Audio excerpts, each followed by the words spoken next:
Ni siquiera me dejó servirme mi segunda taza de café. Brandon Walsh estaba parado en el umbral de mi oficina, como si fuera el dueño del lugar, con los brazos cruzados y la barbilla en alto, luciendo esa expresión de suficiencia que tienen los niños cuando creen que han sido más listos que su padre. Su traje era de color azul marino, costoso, y le quedaba demasiado ajustado de hombros, el tipo de corte que grita inseguridad, envuelta en el dinero de papá. Daniel, dijo, sin molestarse en dar los buenos días, ni ninguna otra cortesía. Vamos a prescindir de tus servicios, con efecto inmediato. Mi nombre es Daniel Murphy. Tengo 51 años.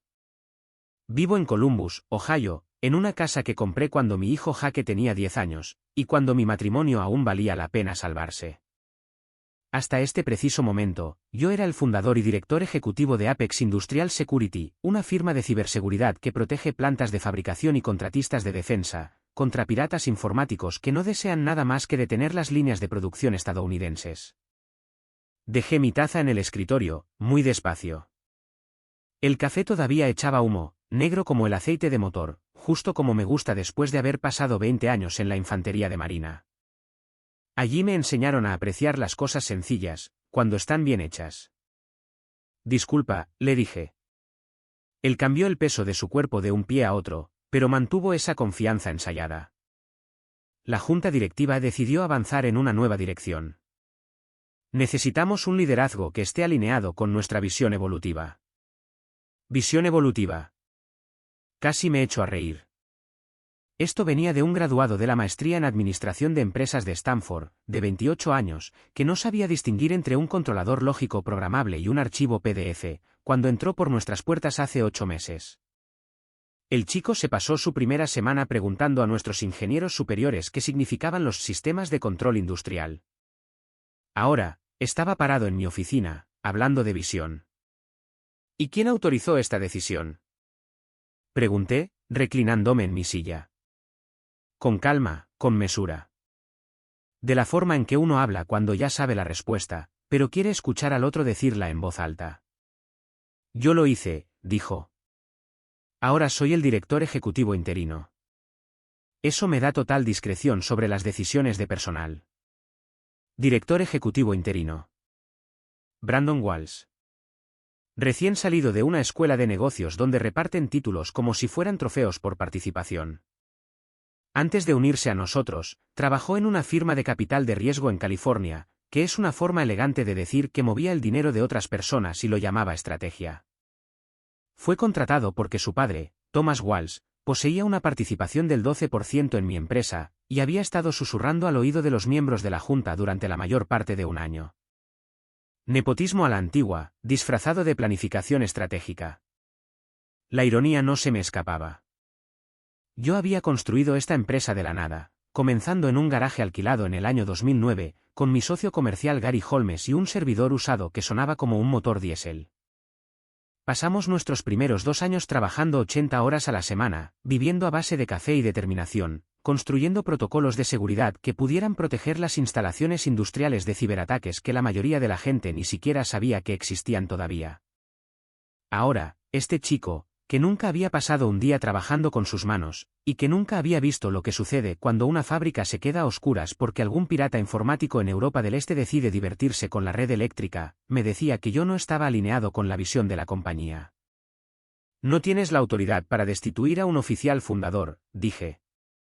Eso requiere una resolución formal de la junta directiva, por escrito. Él sonrió.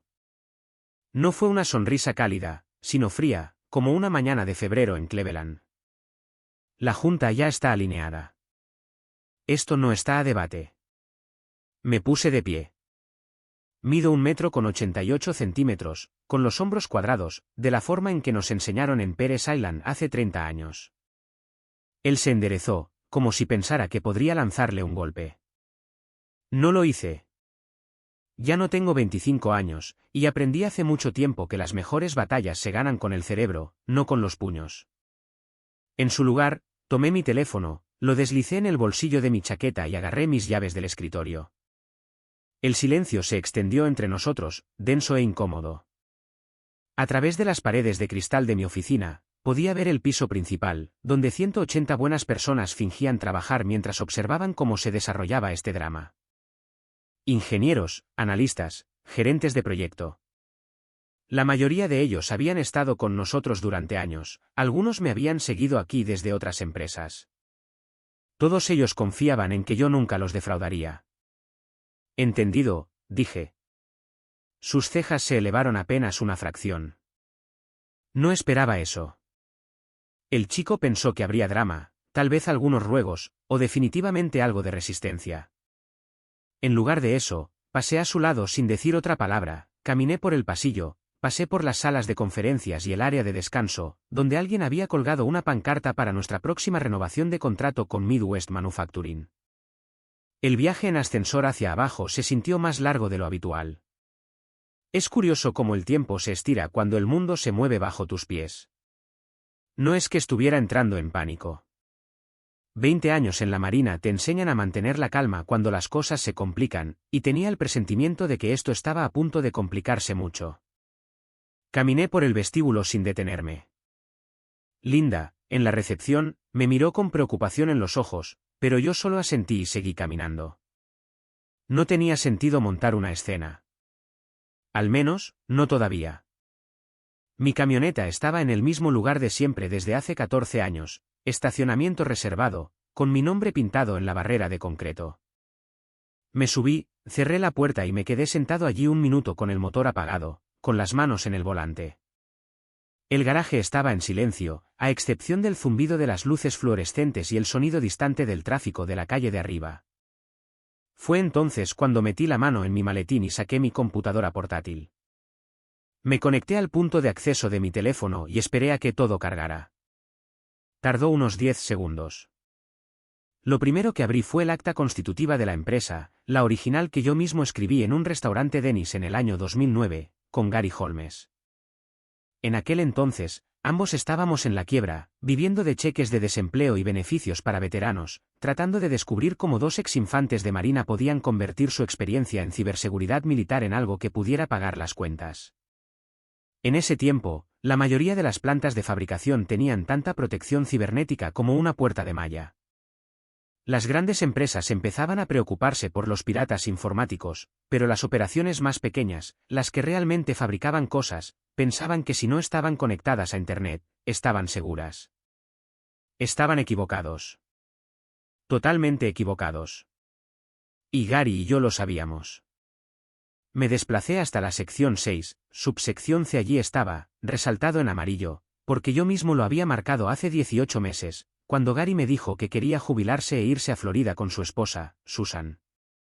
Ningún oficial fundador podrá ser destituido de su cargo sin un voto mayoritario de las 2/3 partes de la Junta, documentado por escrito y entregado con 30 días de antelación.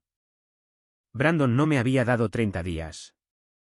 Es más, no me había dado ni 30 minutos. Tomé una captura de pantalla, abrí un nuevo correo electrónico y escribí las direcciones de los 7 miembros de la Junta. En el asunto puse, se requiere revisión inmediata. Violación de los estatutos. El cuerpo del mensaje era una sola oración, remítense a la sección 6C. Estaré en la oficina mañana a las 9 de la mañana en punto para discutir los siguientes pasos. Hice clic en enviar. Luego, abrí el archivo que mantenía actualizado cada trimestre, como un reloj, la distribución del capital social. Cada transferencia de acciones, cada opción ejercida, cada acción comprada y vendida. Gary poseía el 40% cuando empezamos. Para cuando se fue, su participación había bajado al 25%, después de que trajéramos inversores externos y emitiéramos opciones sobre acciones para los empleados. Él me vendió sus acciones por $3.200.000, que era el valor justo de mercado, porque confiaba en que yo mantendría a la empresa fiel a lo que habíamos construido. Después de que Gary se fue, seguí adquiriendo partes de la empresa cada vez que surgía la oportunidad. Miembros de la Junta que querían diversificar sus carteras, inversores iniciales que se ponían nerviosos por el sector de defensa, empleados que necesitaban efectivo para la matrícula universitaria de sus hijos. Nunca presioné a nadie, nunca fui agresivo, simplemente hacía ofertas justas cuando la gente estaba lista para vender. Thomas Walsh había sido uno de esos inversores iniciales. Entró durante nuestra ronda de financiación de serie en el año 2012, con $2.800.000, cuando necesitábamos capital para expandirnos. Su participación del 12% había crecido muy bien a lo largo de los años. La empresa valía unos $85 millones ahora, lo que hacía que sus acciones valieran aproximadamente $10.200.000. Nada mal para una inversión de $2.800.000. Pero esto es lo que Thomas Walsh no sabía, y lo que su hijo Brandon definitivamente ignoraba. Para cuando Brandon entró en mi oficina esta mañana, yo poseía el 87% de Apex Industrial Security. 87%. No el 80, ni el 85. ¿87? Me quedé mirando el número en la pantalla de mi computadora. En el mundo del capital de riesgo, cualquier porcentaje superior al 51% te da el control. Cualquier porcentaje por encima del 67% te otorga poderes de supermayoría. El 87% es un nivel de control nuclear. Es la capacidad de cambiar los estatutos corporativos, destituir a los miembros de la junta, vender la empresa, o hacer prácticamente cualquier otra cosa que desees, sin pedir permiso a nadie. Cerré la computadora y arranqué el motor. Mi teléfono sonó antes de que siquiera saliera del lugar de estacionamiento. Era Patricia Coleman, mi abogada desde el primer día. Ella no perdía el tiempo con cortesías.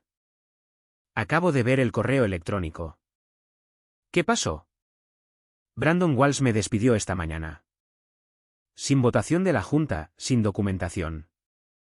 Simplemente entró y dijo que estaba fuera. Eso es audaz y estúpido. ¿Mucho? ¿Quieres que redacte una respuesta? Todavía no. Deja que suden. Yo me encargaré de la reunión de la junta mañana. Ella hizo una pausa. Pude oírla golpeando un bolígrafo contra su escritorio, de la forma en que lo hacía cuando estaba analizando los ángulos legales. Patricia había ejercido el derecho corporativo durante 25 años, la mayor parte representando a propietarios de pequeñas empresas que eran presionados por compañías más grandes o socios corruptos. Ella entendía el juego. Daniel, el 87% es una propiedad de nivel nuclear. Lo sabes, ¿verdad? Lo sé. Podrías disolver toda la junta mañana si quisieras. Reemplazar a cada uno de los miembros. Es más, podrías cambiar los artículos de incorporación de la empresa sin preguntarle a nadie. Lo sé.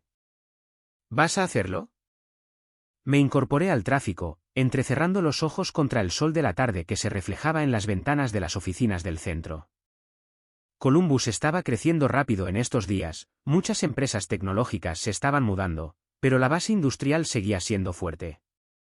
Fábricas de acero, plantas de autopartes, instalaciones químicas, todos ellos clientes potenciales, todos ellos vulnerables a los ciberataques. Voy a hacer lo que sea necesario, dije. Eso es lo que imaginé. Llámame si necesitas algo. ¿Y Daniel? Sí. No dejes que te vean venir. El resto de la tarde transcurrió tranquilamente. No fui a casa.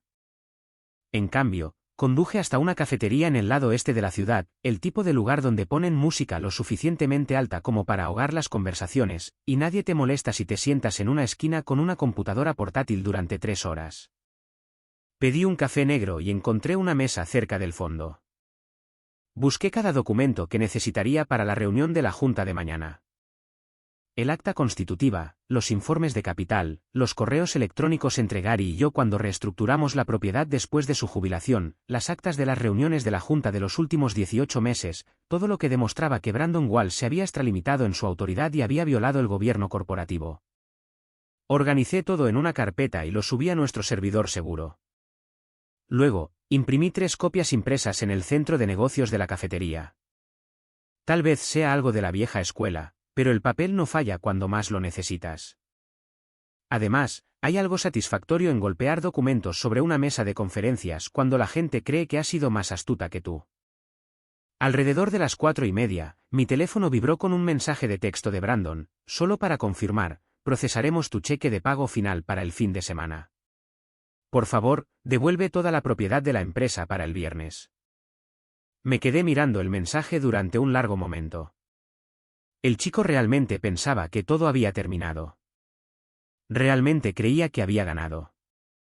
Probablemente ya estaba planeando su primera reunión general como nuevo director ejecutivo, hablando de modernización y eficiencia, y de todas las otras palabras de moda que enseñan en la escuela de negocios.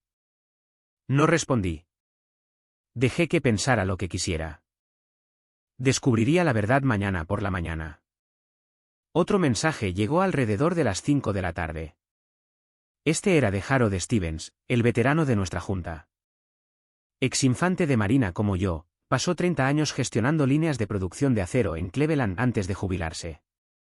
Harold entendía cómo era el trabajo real. También entendía lo que sucedía cuando las fábricas se quedaban a oscuras porque algún mocoso con una computadora decidía jugar con la red eléctrica. Daniel, acabo de ver tu correo. Tenemos que hablar. Llámame. Lo llamé de inmediato. Respondió al primer tono y pude escuchar el sonido de soldadura de fondo. Harold nunca pudo quedarse completamente jubilado, probablemente estaba en su garaje trabajando en una de esas motocicletas antiguas que coleccionaba. ¿Qué demonios está pasando por allá? Brandon me despidió esta mañana. Sin votación, sin previo aviso, sin documentación. Simplemente entró y me dijo que estaba fuera. Hijo de...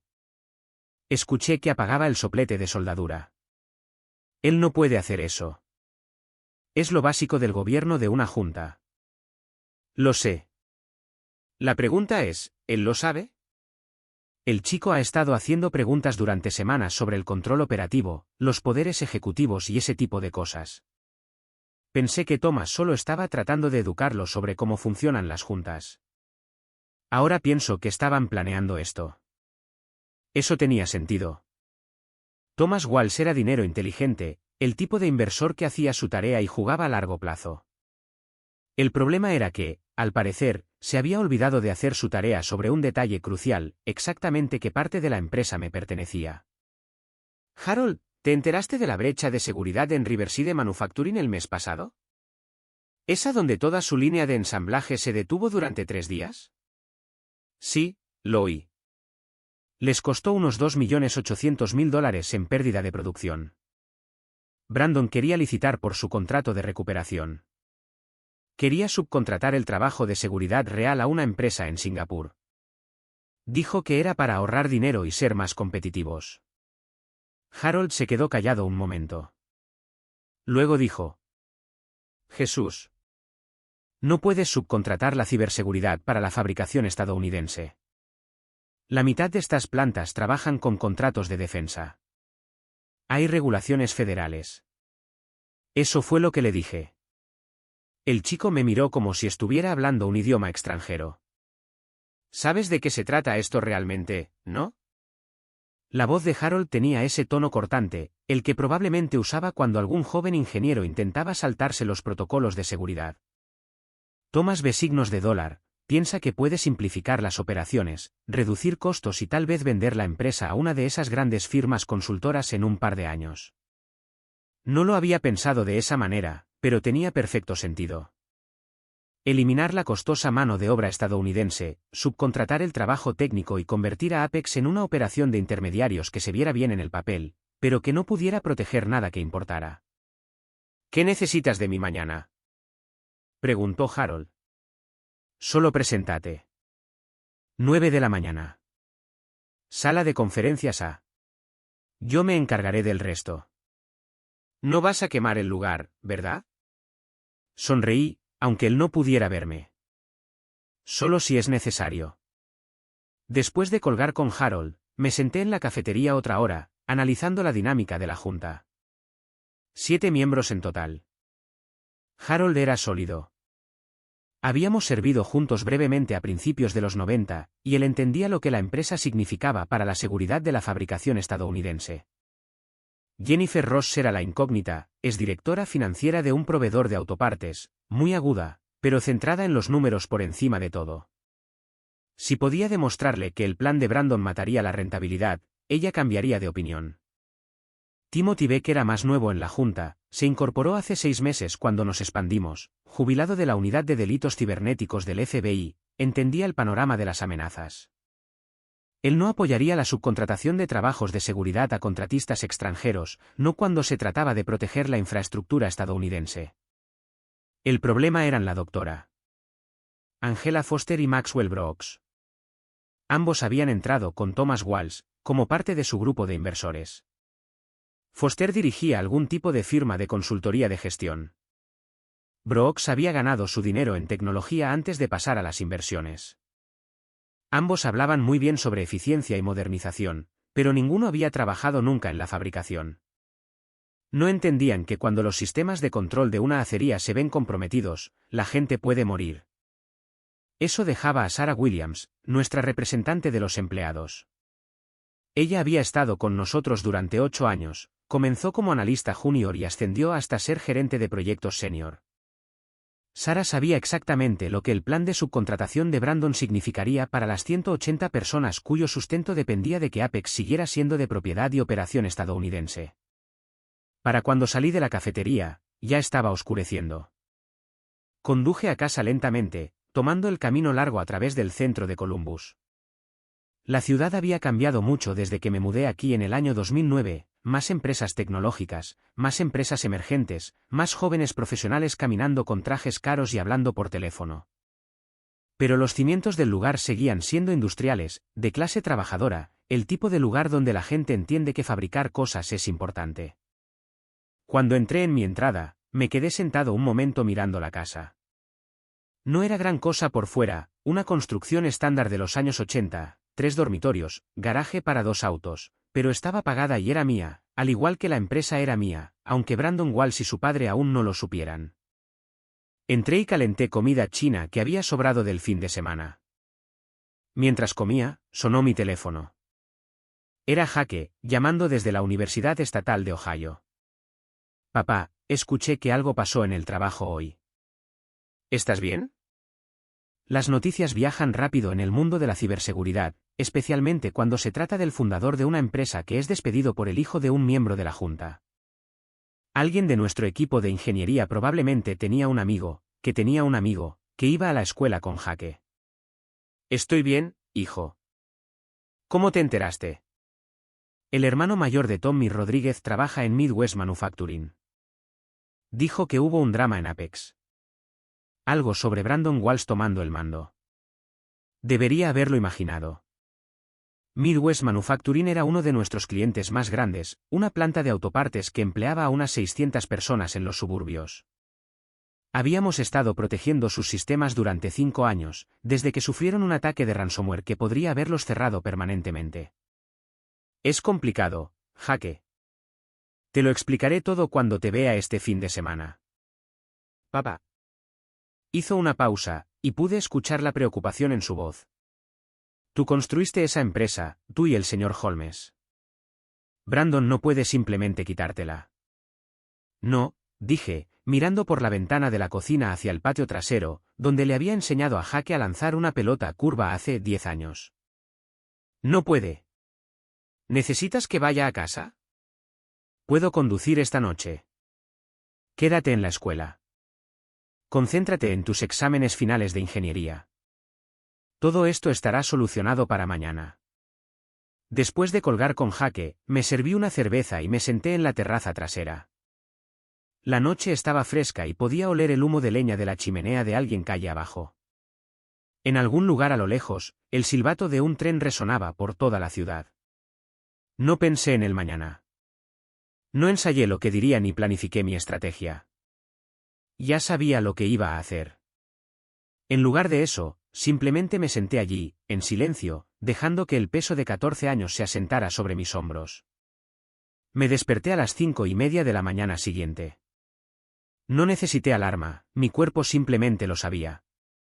Preparé café, huevos revueltos, tostadas con mantequilla, me senté a la mesa de la cocina leyendo las noticias en mi tableta mientras comía. No había nada sobre amenazas de ciberseguridad o seguridad en la fabricación, solo política, deportes y chismes de celebridades. El mundo no tenía idea de que, en 3 horas, el futuro de la ciberseguridad industrial estadounidense podría cambiar para siempre. A las 7:30, ya estaba bañado, vestido con mi mejor traje azul marino y conduciendo hacia el centro de Columbus. El tráfico era ligero. Entré al garaje a las 8:45, y estacioné en mi lugar de siempre. La placa con el nombre todavía estaba allí, de Murphy, director ejecutivo. Tomé mi maletín y subí. El viaje en ascensor se sintió diferente esta vez.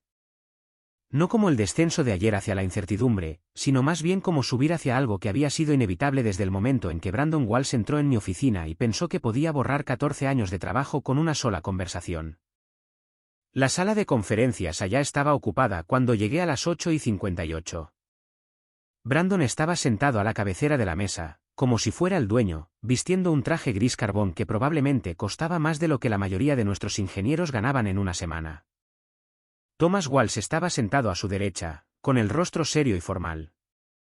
El resto de la junta estaba disperso, Harold cerca de las ventanas, con aspecto de querer estar en cualquier otro lugar, Jennifer Ross con su tableta y su libreta legal, tomando notas de todo, Timothy Beck estudiando algunos documentos, la doctora Foster y Maxwell Brooks sentados juntos, claramente en el equipo Walsh, y Sarah Williams en la esquina, con una energía nerviosa que emanaba de ella como calor.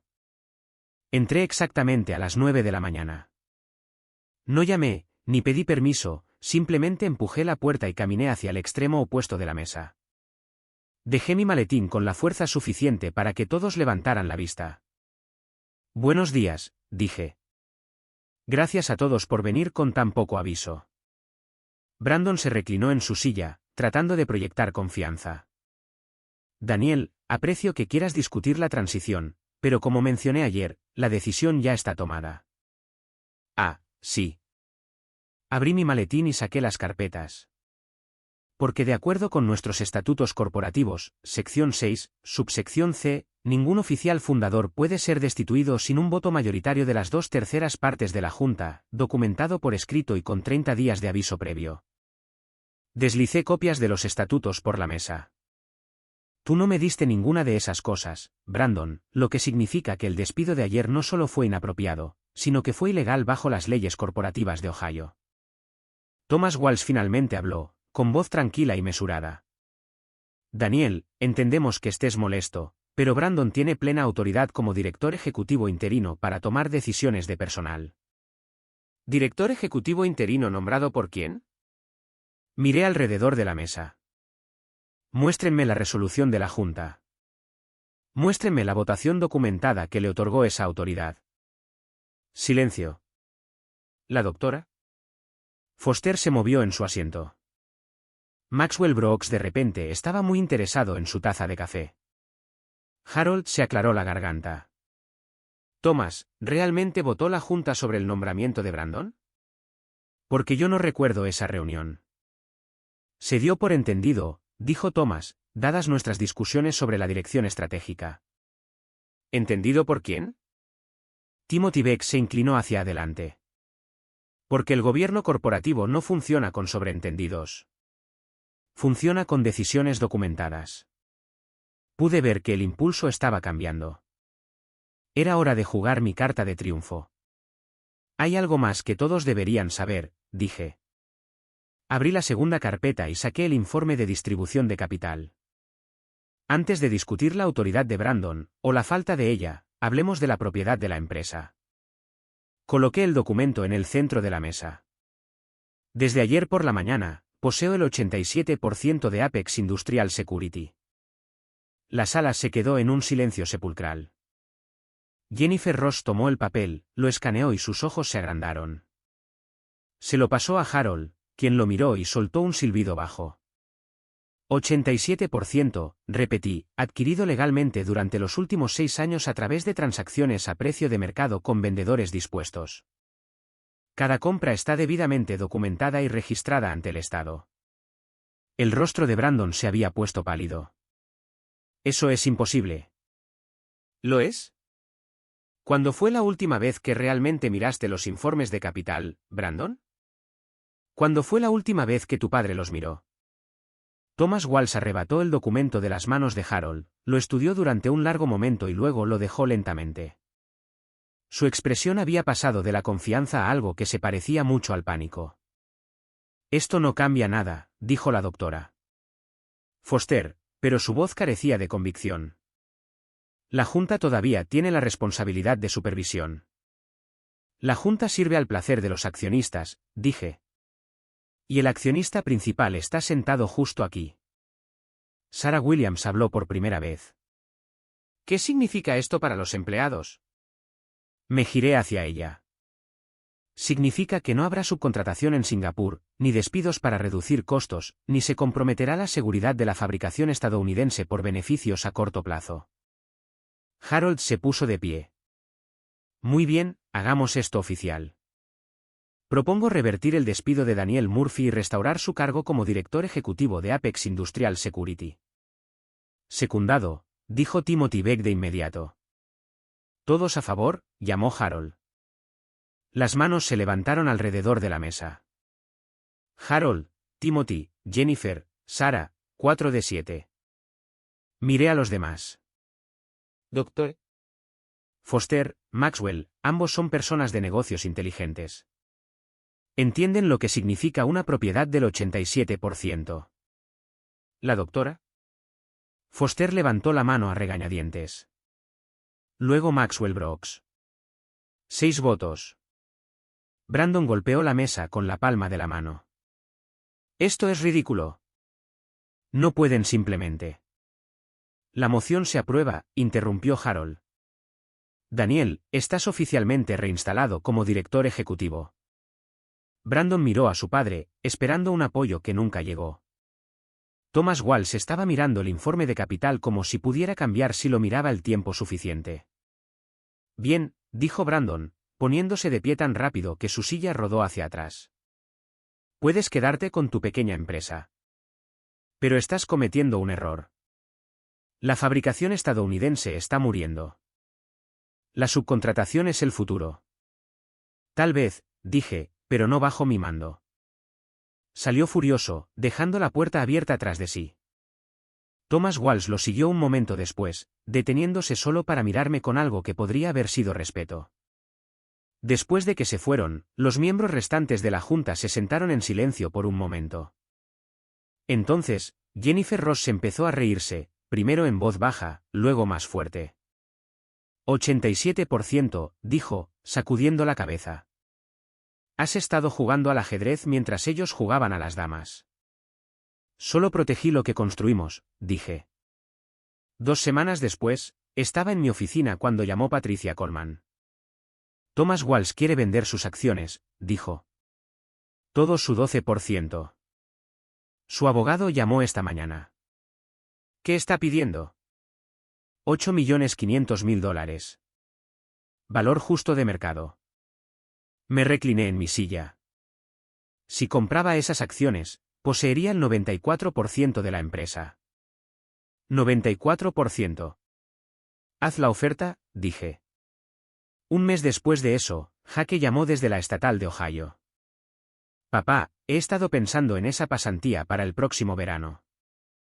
¿La oferta sigue abierta? Miré por la ventana de mi oficina. Abajo, en la calle, podía ver a los trabajadores dirigiéndose al distrito de fabricación. Personas que dependían de empresas como la nuestra para mantener sus fábricas funcionando, sus empleos seguros y sus comunidades vivas. La oferta está abierta, dije. Pero debes saber que ya no solo estamos construyendo un negocio. Estamos construyendo un legado. Lo sé, papá. Por eso quiero ser parte de ello. Fue entonces cuando supe que habíamos ganado. No solo la batalla contra Brandon Walsh, sino algo más grande, algo que perduraría mucho después de que yo me hubiera ido. A veces, la mejor venganza es simplemente negarse a perder. Ese día aprendí algo que todo hombre de más de 50 años sabe, pero rara vez dice en voz alta: el verdadero poder no se trata del título en tu puerta o del tamaño de tu oficina. Se trata de entender el juego lo suficientemente bien como para cambiar las reglas, cuando alguien intenta estafarte y quitarte lo que te has ganado.